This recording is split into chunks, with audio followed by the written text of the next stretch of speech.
Bon,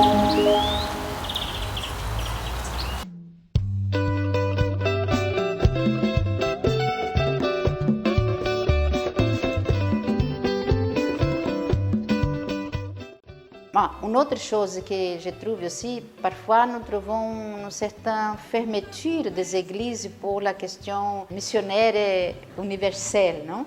Comme si tout est ici et déjà prêt, tandis que le message doit être universel. De notre partie, je trouve par exemple un manque de maîtrise de la langue locale, non?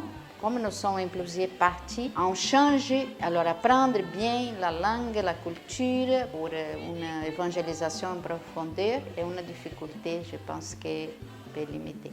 Aussi des maladies, parfois un peu de peur, non? Nous sommes dans des ambiances de guerre, de violence, alors ça fait qu'il y a des défis, soit da parte nossa, soit da parte deles.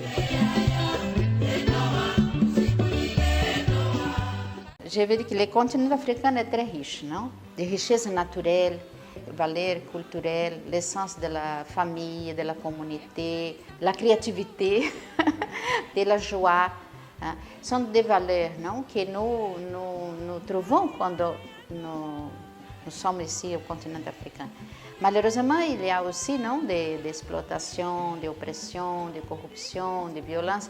Alors, que nous pouvons apporter? Nous apportons la parole de Dieu, l'évangile, la première chose. Après, nous travaillons dans le développement, avec des œuvres, santé et tout.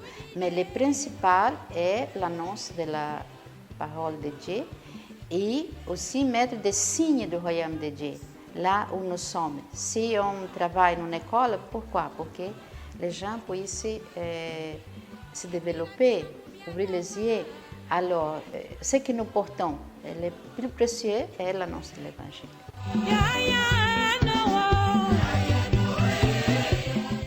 Je pense qu'une façon de nous soutenir est l'accueil, non?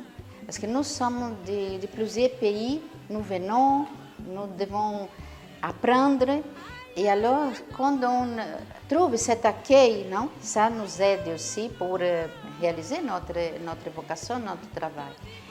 Un autre aspect est la collaboration, non? Une grande collaboration au travail avec les laïcs. Bien sûr que la question économique aussi est importante parce que nous, on n'a pas de grandes œuvres, non? Comme Combonienne.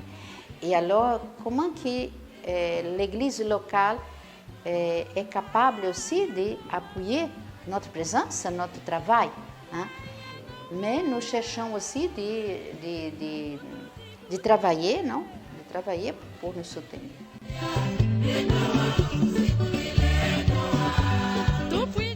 Desencourager, encourager soit les filles, soit les garçons, non? Pour embrasser la vocation missionnaire. D'abord, la vocation baptismale, non? Mais la vocation missionnaire, parce que le Seigneur appelle toujours, il appelle et lui est là, présent. Alors, n'avoir pas de peur, non? Parce que quand nous partageons notre foi, quand nous évangélisons, nous aussi, nous sommes évangélisés. Et la vocation missionnaire, telle comme elle est, non? Adjunte, et la vocation combonienne, elle nous permet de connaître beaucoup de choses belles, non? Que le Seigneur ouvre, non? Dans le monde, dans l'histoire. Alors, c'est un échange, non? De données. Alors, j'ai dit aux jeunes de n'avoir pas de peur parce que embrasser la vocation missionnaire est une des façons, non? De s'épanouir beaucoup et se réaliser.